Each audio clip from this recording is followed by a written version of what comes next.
যদি যুদ্ধের জন্য যাইতো 6 মাসের বাচ্চাকে সাথে নিত। আমি যে বাজান গজল গাইছি এই গজল তো পুরা বিশ্ব শুনছে। মুঝে কুফা वालो मुसाफिर न समझो मैं आया नहीं हो बुलाया गया हो कि मेहमान बना कर सताया गया हो। मैं रोया नहीं हो रुलाया गया हो। এটা বাংলা কি? ইমাম হোসেন বলতেছে ও হে কুফাবাসী আমায় মুসাফির ভেবো না, আমি এমনিতে আসিনি দাওয়াতে এসেছি। ঠিক না?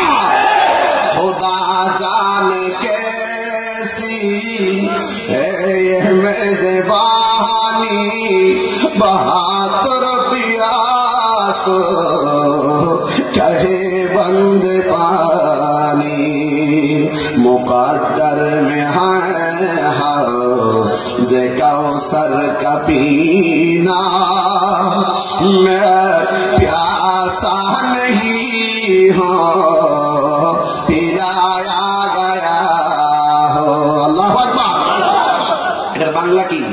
আল্লাহ জানে একে মনে মেহমানদারি বাহাদুর পিপাসায় পানি বন্ধ করি কপাল ছিল মোর হাউজে কৌসর কপালে ছিল মোর হাউজে কৌসর আমি তৃষ্ণার তো নয় বানানো হয়েছে যে মাথা চুকাতো আল্লাহরই দরবারে সে মাথা কাটিল এজিদ সীমারে।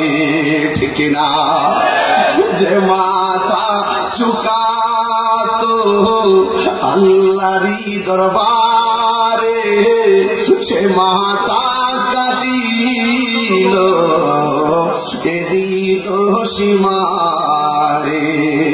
শাহাদাতের মর্যাদা লাভ করেছি শাহাদাতের মর্যাদা লাভ করেছি আমি মরেছি এমন নয় জিন্দা হয়েছি। সুবহানাল্লাহ বলবেন না? নূহ নবীর কিস্তির মধ্যে দুনিয়ার বাতাস লেগেছে। নৌকাটা ছিল নদীর উপরে, ওই বাতাসটার ঢেউ লেগেছিল পানির মধ্যে, পানিতে ঢেউ হওয়ার পরে নৌকার মধ্যে নৌকা টলমল করেছিল। ওই টলমল নদীর মধ্যে যে নৌকাটা ছিল, যে নৌকায় যারা উঠেছিল তারা কিন্তু বেঁচে গিয়েছিল, যারা উঠে নাই তারা কি হয়ে গেছিল নদীর মধ্যে নিমজ্জিত হতে গিয়ে নূহ আলাইহিস সালামের যে সন্তান কেনান পর্যন্ত সেই নদীতে ডুবে মারা গেছে। আল্লাহর হাবিব এই আহলে বায়াতকে নূহ নবীর কিস্তির সঙ্গে তুলনা করেছেন। এই জন্য নূহ নবীর কিস্তিতে লাগছে দুনিয়ার বাতাস, আর আপনাদের মাঝে আমাদের মধ্যে লাগবে 72 ফেরকার বাতাস। কয় ফেরকা? 72 ফেরকা। 72 ফেরকা। ওই দেখতে এক বড় বড় আসতেছে, বুঝা লাইছে লাইনটা, এই যে দাদা বড় বড় বুঝা লাইছো, ওয়াদের দাদা বুঝা পড়েছে মারহাবা কোন গেল না। হ্যাঁ, যে যারা সিনে হ্যাঁ তারে কেনে আমরা পাঞ্জাতনের পাগল, কথা বলেন ঠিক না বেটে? বেজাল আছে নাকি আবার? হ্যাঁ, পাঞ্জাতন। তো আমাদের গায়ের মধ্যে কিয়ামত পর্যন্ত 72 ফেরকার বাতাস লাগবে। এই 72 ফেরকার যে বাতাস, এই বাতাস থেকে পরিত্রাণ পেতে গেলে এই 72 ফেরকা আপনাকে নদীর মধ্যে যে তুফান ওঠে না, ওই নৌকার মধ্যে ডুবাই দেওয়ার চেষ্টা করবে। আপনার দেহ তরিটা আছে না, এই তরিটাকে ডুবাই দেওয়ার চেষ্টা করবে 72 ফেরকা। আপনার অন্তরে যদি আহলে বায়তের মহব্বত থাকে, এই আহলে বাইতের মহব্বত থাকলে কেউ আপনার নৌকাটাকে ডুবাইতে পারবে না। আর যাদের আহলে বাইতের মহব্বত অন্তরে থাকবে না, দেখবেন সকালে এক কথা বলবে, বিকালে আরেক কথা বলবে। ডলার খাইয়া কালার ফল দেব, টাকা খাইয়া ইমান বিক্রি করবো। কথা বলে ঠিক কিনা? আমরা যারা পাঞ্জাবের পাগল, আমরা টাকার কাছে ইমান বিক্রি করি। দেখছেন না, বহুত মানুষ সুবিধা মতো ইসলামটা ব্যবহার করতেছে, কিন্তু আমরা আগে যেমন ছিলাম এখন তেমনই আছে, ঠিক না? আমরা সুন্নিরা কখনো বাতিলের কাছে আত্মসমর্পণ করি না, তাদের কাছে আমাদের ইমানটাও বিক্রি করি না। আপনারা বলেন ইমানের দাম কম না বেশি? আরো বড় করে কম না বেশি? আমার রাসূল করিম সাল্লাল্লাহু আলাইহি সাল্লাম বলছেন, আখাযা বিয়াদি হাসানিন ওয়া হুসাইন। একদিন আমার নবী হাসান হুসাইনের হাত ধরলেন, দইরা বললেন, যারা আমাকে ভালোবাসতে চাও তারা আমার হাসান হুসাইনকে ভালোবাসে। এরপরে বলতেছেন, ওয়া আবাহুমা, তাদের বাবাকে ভালোবাসো, ওয়া উম্মাহুমা, এই চারজনকে যারা ভালোবাসবে জান্নাতের মধ্যে এই লোকগুলো, ভালোবাসাবাসীর মানুষগুলো আমি নবীর পাশাপাশি থাকবে। তাহলে এই ভালোবাসতে কি লস আছে? নবীর পাশাপাশি আমরা থাকতে চাই। এরপরে আল্লাহ হাবিব সাল্লাল্লাহু আলাইহি ওয়াসাল্লাম বলেছেন যে আমি তোমাদের কাছে কিছুই চাই না, আমি চাই শুধুমাত্র আমার আহলে বাইতের মহব্বত। কার মহব্বত? আহলে বাইতের মহব্বত। আহলে বাইতের অন্যতম সদস্য মৌলা আলী রাদিয়াল্লাহু তাআলা আনহু, হযরত মা ফাতেমা জোহরা রাদিয়াল্লাহু তাআলা আনহা, হযরত ইমাম হাসান হুসাইন রাদিয়াল্লাহু তাআলা আনহুমা, এই চারজন, বিশেষ করে চারজনের আলোচনা বেশি হয়। নবীর পরিবারও আহলে বাইতের সদস্য, কিন্তু এই চারজনের আলোচনা স্পেশাল। কি স্পেশাল? আল্লাহ রাসূল চারজনকে পাশে রেখে বলছিলেন, আল্লাহুম্মা হাউলাই আহলে বাইতি, এই চারজন হলো আমার আহলে বাইত। কেন? এদের সম্পর্কে আল্লাহ পাক স্পেশাল আয়াত নাযিল করেছেন, রাসূল করিম সাল্লাল্লাহু আলাইহি ওয়াসাল্লাম স্পেশাল মর্যাদা বর্ণনা করেছেন। এই জন্য তাদের হাতেই জান্নাতের চাবি দেওয়া হয়েছে। সুবহানাল্লাহ। এদের সঙ্গে গাদ্দারি করে নামাজ পড়লে কাজ হবে না। সাহাবায়ে কেরাম বলেন, ইয়া রাসূলুল্লাহ, আমরা তো জানি কিভাবে আপনাকে সালাম দিতে হয়, আপনার উপরে কিভাবে দুরূদ পড়তে হয় এটাও আমরা জানি, আপনাকে কিভাবে সালাম দিতে হয় সেটাও আমরা জানি, কিন্তু নামাজের মধ্যে আমরা আপনাকে সালাম দিব, দুরূদ পড়বো কিভাবে? রাসূল বললেন, তোমরা পড়বা আল্লাহুম্মা সাল্লি আলা মুহাম্মাদ ওয়া আলা আলি মুহাম্মাদ। সুবহানাল্লাহ বলবেন না? শুধুমাত্র আমার উপর নয়, আমার আহলে বাইত মানে আহলে বাইত, এই আহলে বাইত যা দেখতেছেন তাই কিন্তু। এটা কিন্তু খুব নতুন কিছু না, এটা সৃষ্টি রহস্য। এই রহস্য উদ্ঘাটন যাদের হৃদয়ে থাকবে না, এই হৃদয় কখনো আলোকিত হবে না। কথা বলেন ঠিক কিনা? এই জন্য আপনাদের কাছে অনুরোধ থাকবে, আহলে বায়াতের নামে যে মাদ্রাসা, এই মাদ্রাসা থেকে মহব্বত আহলে বায়াতের প্রতি মহব্বত হয়ে যাবে। মারহাবা জোরে বলেন। মাদ্রাসাকে মহব্বত করবেন, জানে এবং মালে মহব্বত করবেন। আল্লাহ যেন কবুল করে, আমিন কোন। ভাইরা আমার, শুধুমাত্র তাই নয়, আল্লাহর হাবিব সাল্লাল্লাহু আলাইহি ওয়াসাল্লাম বলেছেন যে আমার আলীকে, আমার ফাতেমাকে, আমার হাসানকে, আমার হুসাইনকে যারা ভালোবাসবে তারা জান্নাতি হবে।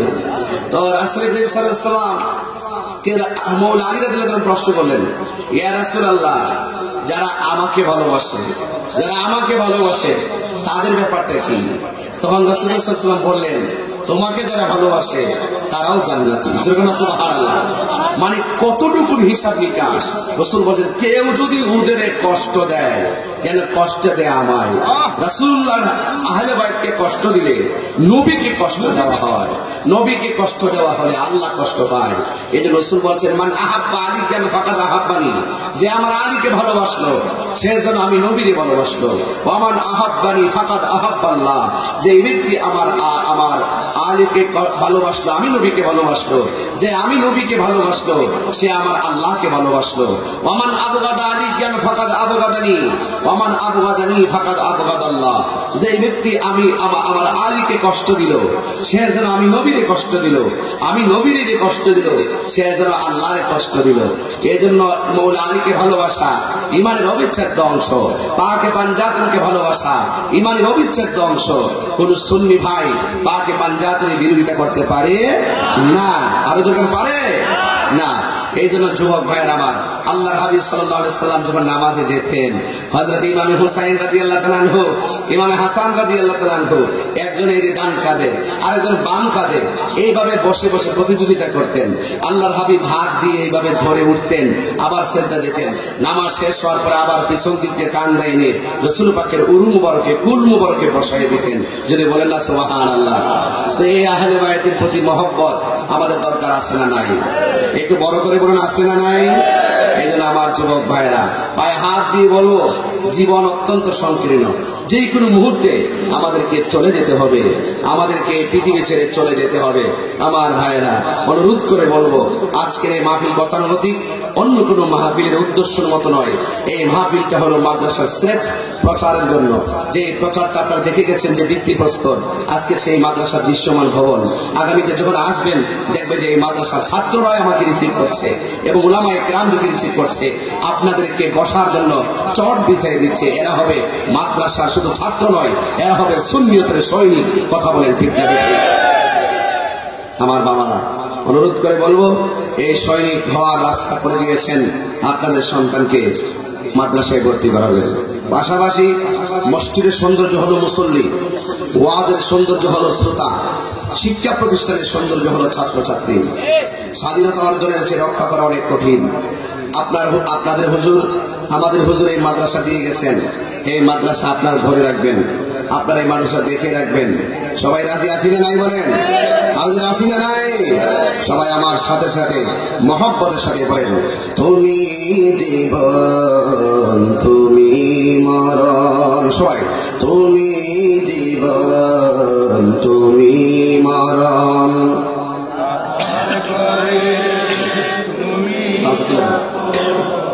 তুমি জীবন মরণ আদার ঘরে, তুমি আপন তুমি মোদের পারের তরি, তুমি মোদের পারের তরি। তুমি নিদানে কোরআনে মানা, ইয়া রাসূলুল্লাহ ইয়া হাবিবাল্লাহ, ইয়া রাসূলুল্লাহ ইয়া হাবিবাল্লাহ, ইয়া রাসূলুল্লাহ। তুমি মোদের আশার আলো, তাই তো তোমায় বাসি ভালো। তুমি মোদের আশার আলো, তাই তো তোমার বাসি ভালো। হৃদয় নামে ফুলদানিতে, হৃদয় নামে ফুলদানিতে গেতে রেখেছি প্রেমের মালা। ইয়া রাসূলুল্লাহ ইয়া হাবিবাল্লাহ, ইয়া রাসূলুল্লাহ লা ইয়া রাসূলুল্লাহ। একটা জবান বন্ধ রাখবেন না, মহব্বতে মায়ার সুরে বলুন সুবহানাল্লাহ। আমার নবী, আপনার নবী রাহমাতুল লিল আলামিন বলেছেন, আনা মাদিনাতুল ইলমি ওয়া আলিয়ুল বাবুহা। আমি নবী হইলাম ইলমের শহর, আমার আলী হলো সেই শহরের দরজা। আর জোরে কন্যা সুবহানাল্লাহ। আমার যুবক ভাইরা, এই জন্য আমার বন্ধুগণ, আমার নবী আপনার নবী রাহমাতুল লিল আলামিন বলেছেন, কত যুদ্ধের মধ্যে আমাকে রক্তাক্ত করেছে বেঈমানের গোষ্ঠীরা, কত যুদ্ধের ময়দানে আমাকে রক্তাক্ত করে লাল করে দিয়ে পিঠটা লাল করে দিয়েছে। কত যুদ্ধের ময়দানে আমি অনেক বিসর্জন দিয়েছি, দন্ত মুবারক ভেঙেছে, মাথার হেলমেট গুলো মাথা মুবারকের মধ্যে ঢুকে গেছে। এই তায়েফের জমির তাগড়া তাগড়া যুবক গুলো নবীকে এমন ভাবে আঘাত করেছেন, আমার নবীর পিঠ মুবারকে রক্ত মুবারক দিয়ে লাল করে দিয়েছে। ও বন্ধুরে, ও যুবকের দল, আমার নবী আপনার নবী রহমাতুল লিল আলামিন বলেন, আমি এর বিনিময়ে কিছু চাই না, আমি চাই শুধুমাত্র আমার আহলে বায়তের মহব্বত। এই আহলে বায়তকে যদি মহব্বত করে আমি নবীকে মহব্বত হয়ে যাবে।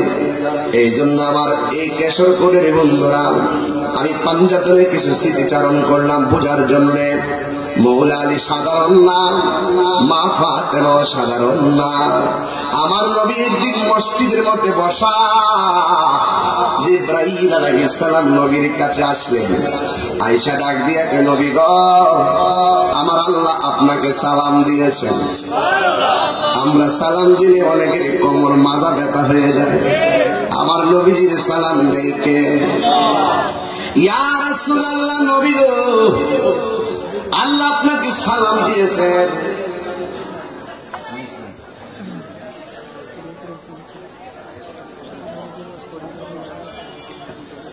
আমার যুবক ভাইয়েরা, আমার আল্লাহ কয়, ও জিবরাইল, আমার বন্ধু নবীর কাছে আমার সালামটা দিয়া বলবা, সালামটা দিয়া বলবা, আসমানের মাঝে ফিল মালাইল আলা, উর্দু জগতে আমি আল্লাহ একটা ছেলে এবং মেয়ের বিয়ে পড়াইছি। আরো বড় করে বলেন না সুবহানাল্লাহ। কি পড়াইছে? এই বিয়েটা দুনিয়ার মধ্যে পড়ানোর সময় হয়ে গেছে। মারহাবা। ঠিক এই খবর পাওয়ার পর আমার নবী মসজিদের মধ্যে বসেছেন। মসজিদের মধ্যে বসে মওলা আলী রাদিয়াল্লাহু তাআলা আনহুকে উদ্দেশ্য করে বলেন, আলী রে, তোমার সঙ্গে আমার মেয়ের বিয়ে। সুবহানাল্লাহ বলেন না? আল্লাহ যখন এই বিয়েটা পড়াইছে, ওই জায়গার মধ্যে আমার আল্লাহ রাব্বুল আলামিন একটা গাছ, যে গাছের নাম তওবা, ওই তওবা নামক গাছের মধ্যে অনেক পাতা, ওই পাতায় পাতায় আমার আল্লাহ জার বাতি লাগাইছে। ওই জার বাতিগুলো ইয়াকুত পাথরের দ্বারা। জোরে কন্যা সুবহানাল্লাহ। ওই যুবক ভাইরা ওই পাতার মধ্যে জার বাতি লাগাইয়া বিয়ের যে আনুষ্ঠানিকতা হয়েছিল, আল্লাহ বলছে, তওবা গাছ রে, একটা ঝাঁকুনি দে। যখন ঝাঁকুনিটা দিল, ঝাঁকুনি দেওয়ার পরে এই পাত্র, এই যে পাথরগুলো আছে নিচে পড়ে গেছে। হুরুল ঈন, ডাগর ডাগর চোখ বিশিষ্ট হুরের দল, হাতের মধ্যে চায়ের কাপের নিচে যে পিরিচটা থাকে, এমন পিরিচ লইয়া লইয়া সেই পাথরগুলা উঠাইতেছে। সুবহানাল্লাহ।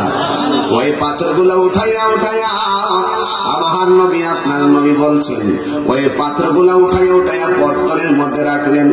ওই পর্তনের মধ্যে রাইখা আমার নবী, আপনার নবীর মেয়ে ফাতেমা জোহরা রাদিয়াল্লাহু তাআলা আনহা আর এই দিকটা মওলা আলী রাদিয়াল্লাহু তাআলা আনহুর বিয়ে যখন হলো, আমার আল্লাহ রাব্বুল আলামিন যখন ওই তওবা নামক গাছের পাতাটা নিচে, পাতা থেকে ইয়াকুত পাথর পড়লো, দামি দামি পাথরগুলা বর্তনের মধ্যে তুইলা তুইলা ওই মা ফাতিমার বিয়ের উপহার মানে সালামি দিতেছে। এই সালামিটা ওই দিন দিকে দেওয়া শুরু হইছে, এখনো দিতেছে, গতকালও দিতেছে, আগামীকালও দিবে। ইয়াউমাল কিয়ামা, কিয়ামত পর্যন্ত তারা উপহার দিতেই থাকবে। এর মানে হলো ওই বাকি পাঞ্জাতনের সদস্য মওলা আলী আর খাতুনের জান্নাত মা ফাতিমা জোহরা রাদিয়াল্লাহু তাআলা আনহার জিকিরটা ওই ফিল মালাইল আলা, ওই উর্দু জগৎ থেকে শুরু হইছে, কিয়ামত পর্যন্ত তাদের জিকির চলতেই থাকবে। কথা বলেন ঠিক কিনা? আল্লাহু আকবার বলেন। এই জন্য আমার যুবক ভাইরা, পাকে পাঞ্জাতন আহলে বাইতকে সাধারণ মনে করলে চলবে না। এদেরকে ভালোবাসা শুধুমাত্র আমার নবীর দাবি নয়, এদেরকে ভালোবাসা স্বয়ং একজনের দাবি। জবান খুলে বলেন তিনি কে? ওয়ায়ুতাহিরাকুম তাতহিরা, এদেরকে পবিত্রতা জিম্মাদারি কে নিয়েছে? এই জন্য আমার যুবক, কি দিয়ে আওয়াজ বুঝাবো? অনুরোধ দিলে বলে দিয়া যায়, আজকে থেকে ওয়াদা করবেন রে বাবা, যতদিন বাঁচবো আমরা আহলে বায়তের সঙ্গে বেয়াদবি করব।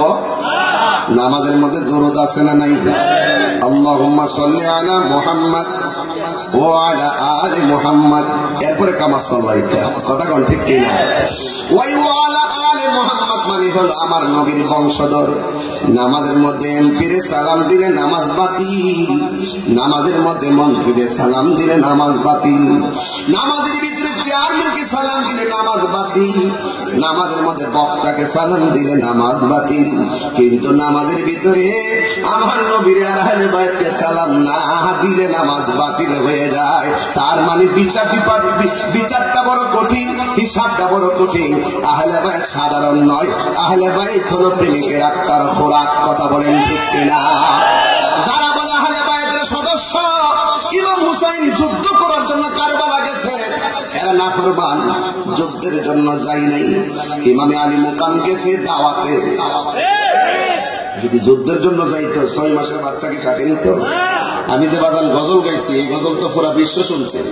মুঝে কুফা वालो मुसाफिर न समझो, मैं आया नहीं हो बुलाया गया हो, कि मेहमान बना कर सताया गया हो, मैं रोया नहीं हो रुलाया गया हो। এটা বাংলা কি? ইমাম হোসেন বলতেছে, ও হে কুফাবাসী আমায় মুসাফির ভেবো না, আমি এমনিতে আসিনি, দাওয়াতে এসেছি। ঠিক না?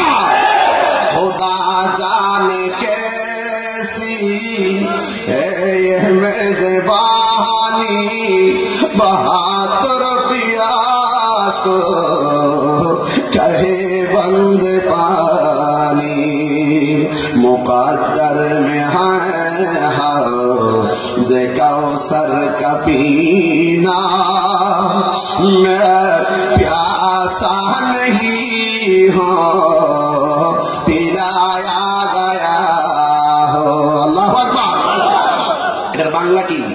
আল্লাহ জানে একে মনে মেহমানদারি, 72 পিপাসায় পানি বন্ধ করি, কপাল ছিল মোর হাউজে কৌসর, কপালে ছিল মোর হাউজে কৌসর, আমি তৃষ্ণার তো নয় বানানো হয়েছে, যে মাতা চুকাতো আল্লাহরই দরবারে, সে মাতা কাটিল এজিদ সীমারে।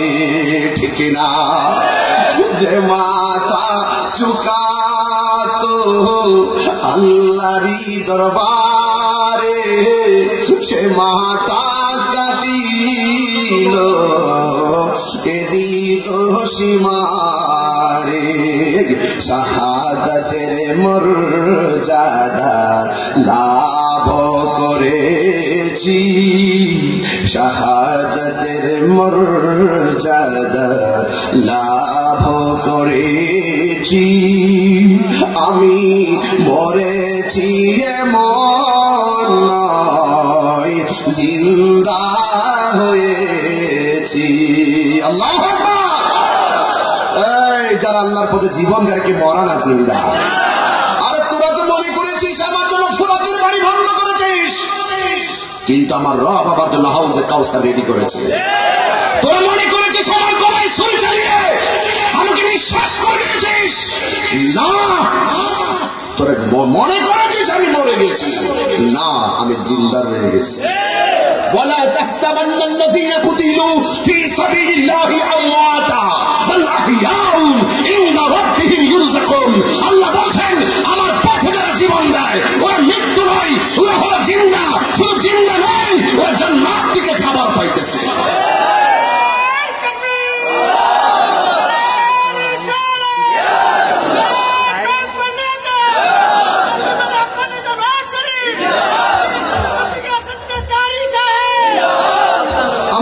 যুবক ভাইরা, এজিদের নাম ঘৃণার সাথে নেই, আর ইমামে আলী মুকামের নাম শ্রদ্ধার সাথে নেই।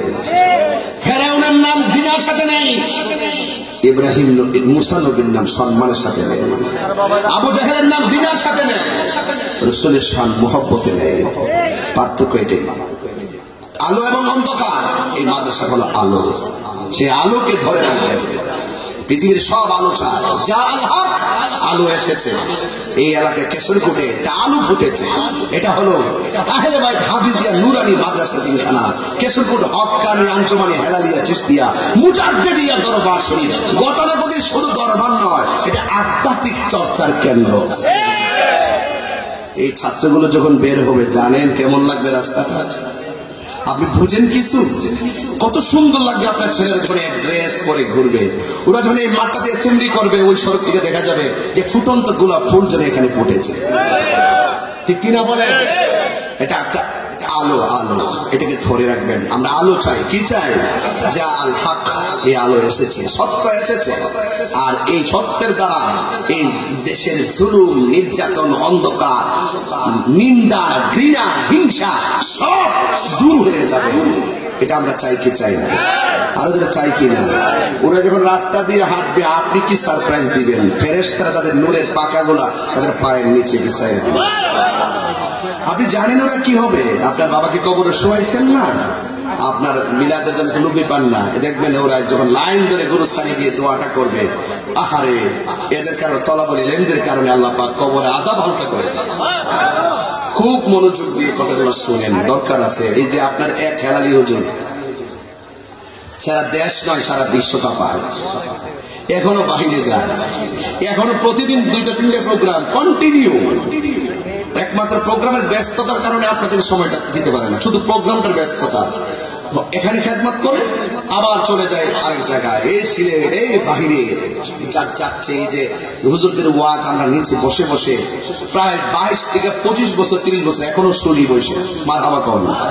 এখনো হুজুরের আলোচনা শুনি, আমরা মোবাইলেও শুনি, ইউটিউবেও শুনি, বাস্তবও শুনি, মোহাম্মদ শুনি। এখনো যদি ওয়াজ করে আমি নিচে বসে ওয়াজ শুনবো। এটা আপনাদের সন্তান, আপনাদের দোয়ার ফসল। এটা কিন্তু সারা এই হুজুরের এই আওয়াজ সারা বিশ্ব গিয়েছে সুন্নতের প্রচার প্রসারে। যেই মুহূর্তে হুজুররা খেদমত করেছেন, এই সময়টা ছিল অত্যন্ত সেন্সিটিভ। ইউটিউব ছিল না, ফেসবুক ছিল না। ওই সময়ে কিন্তু জননন্দিত মুফাসসির হিসেবে আলোচনা করেছেন হুজুর। কথা বলেন ঠিক কিনা? এটা তো বানায় কথা না, আপনারা সবই দেখেন, জানেন, জেনেও আপনারা দোয়া করতেছেন বলে আজকে তিনি ফিরে এই দেশের প্রতি টান, নারীর টান, এই যে দেশের যে টান, এই টানেই কিন্তু প্রতিষ্ঠান করেছেন। একটা প্রতিষ্ঠান কি জানেন, যে এই প্রতিষ্ঠানটা হুজুরের হাজার ব্যস্ততা এখন নিয়ে আসবে। বুঝতে পেরেছেন? তাহলে আপনার এই দেশকে, দেশের মাটিকে হুজুর অনেক মহব্বত করেন। এই এলাকায় হুজুরের সন্তান হিসাবে একটা স্মৃতি মাদ্রাসা রেখে গেছেন। এটা আপনাদের আল্লাহ যেন কবুল করে, আমিন করেন। আরো বড় করে বলেন আমিন। তাইলে আহলে বায়াতের প্রতি মহব্বত আমাদের দরকার আছে না নাই? এই নামটার উপরে মহব্বত রাখবেন। এই নামের উপরে আপনার সন্তানকে ফিদা করে দিবেন। ফিদা, ফিদা বুঝেন? একদম ফানা করে দিবেন, মহব্বতের সাগরে বাসায় দিবেন। দেখবেন তরি কিনারে বেরিয়ে গেছে। যদি কোনো সুবহানাল্লাহ। প্রাণ দয়ালে রে, আমরা বাপ পত্রিকার পরীক্ষা করার সময় আছে না, আর পরীক্ষার সময় নাই। কর জোরে ক্ষমা চাই, শেষের কে না নিলায় আমারে। আমার দিন কি এমনি যাবে, লোকে তোমায় কি বলিবে? আমার দিন কি এমনি যাবে, লোকে তোমায় কি বলিবে? এই দুঃখ রইল হেলালির অন্তরে, প্রাণ দয়াল রে, সন্ধ্যা হইল ডাকে দিলে না মোরে। সন্ধ্যা হইল ডাক দিলে না মোরে, প্রাণ দয়াল রে, সন্ধ্যা হইল ডাকে দিলে না মোরে। সবাই না, সন্ধ্যা হইল। ওই বাজারে কইছিল না যে তাহিরি তো গতবার এসে নিশি রেতে বাসি হয়েছে, দিনের বেলা কিতা বাজে কারণ লাইন পেতেছি না। দিনের বেলা যে কি বাজে তা আমি লাইনে পাইতেছি না। বারবার জোরে কম, এরপরে গায়ে যায়, যাতে কপালে কত বিকালে কিছু গায়ে যায়। অসুবিধা দিব, এই অসুবিধা দিব। এখন শুনেন কি কইতেছে। প্রাণ দয়াল রে,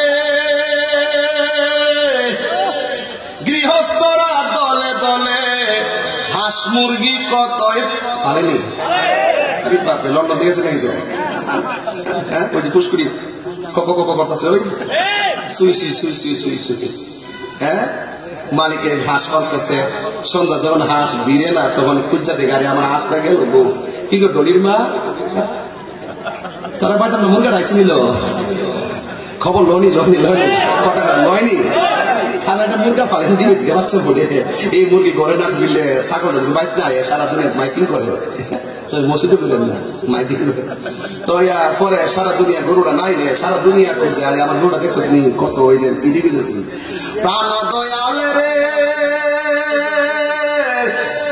গৃহস্থরা দলে দলে হাঁস মুরগি কতই পালে সন্ধ্যা হলে ডাক দিয়ে আনে ঘরে যার যত পালিত ছিল সকলরে তো ঘরে নিল যার যত পালিত ছিল সকলরে তো ঘরে নিল আমি একা রইলাম অন্ধকারে প্রাণ দয়াল রে সন্ধ্যা হইল ডাকে দিলে না মোরে সন্ধ্যা হইল ডাক দিলে না মোরে প্রাণ দয়াল রে সন্ধ্যা হইল ডাকে দিলে না মোরে প্রাণ দয়াল রে সূর্য দেখাইতেছিলি কথা কন সূর্য দেখাইতেছিলি অনেকে আগে আমাকে তেজ লাগে বেশি ফুটতে ফুটতে আঙুল গেছেন গা লাগতো না এই জন্য নবীর প্রেমে জান দাঁড়াইতে এই জন্য কি করবেন এই জন্য সূর্যটা কাটতে গেছে কিন্তু চাই দেন না সামনে একবার ওই জন্য চাইতেন না হাসর আমার উঠে দেখবেন চাইবেন গাঞ্জা কেটে চাইবেন গাঞ্জা গান চাইব কথা কো না আহলে বাদে প্রেমিক রেখে নেশা করে মা বাপরে কষ্ট দেয় বেরোজগার থাকে আল্লাহ কেন তোলেন না তুই দেখেন রবিটা কাছে জানিস একটিসিনিও প্রাণ দয়াল রে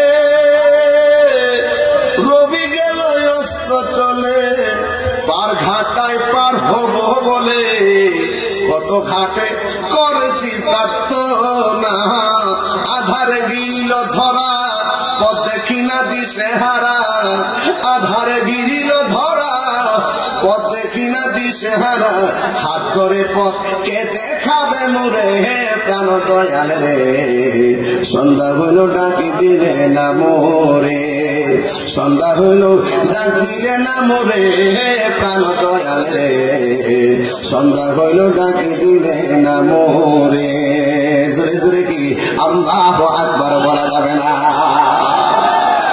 হাঁসের মায় আমরা কত জায়গা ছুটকে যায় হাসতে গেছি গো রব তুমি যে আমরা বানায় বাড়াইছো আমরা খবরটা একটু লো না বাজার তাই বাবারে ওই রবের কাছে কই না আল্লাহ অপরাধী হইল তোরে অপরাধী হইল আমি তো কথা বলে ঠিক কিনা দিদি ঘর বানাইলা কি দিয়া দরজা জানালা কিছু নাই কেমনে তোমায় দেখতে পাই দয়াল ঘর বানাইলা কি দিয়া ও না আকরা বইলা ইলিনা আব্দুল ওয়ারিদ বাংলা বান্দার সারাদের নিকটে আন্নাবিয়্যু আউলাবিল মুমিনিনা মিন আনফুসিহিম নবী আমাদের জানের চাইতে আরো নিকটে আছে এই বিশ্বাস কি আপনাদের আছে আরে হাত তুলে দেন আছে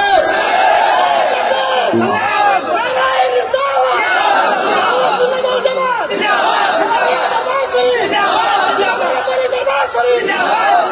মারহাবা কর বাবা কি বলছি আজকে বুঝতে পারতেছেন তো একটা অ্যালবাম হয়ে গেলাম 40 মিনিটের এটা মানুষের শুনুক আর এখন জিকির আজকার করবো আশিকের খোরাক হয়ে যায় সবাই কি রাজি আছে এই গর্বের মধ্যে কি আপনার ভালো লাগবো আল্লাহর নাম নীতি কোন কৃপণতা আছে এটা মাইকটা বসেন জিকির করি ইনশাল্লাহ আমার মা বাবা কয়ে দিয়েছে ঘর থেকে একটু জিকির করতে ওয়াজ করা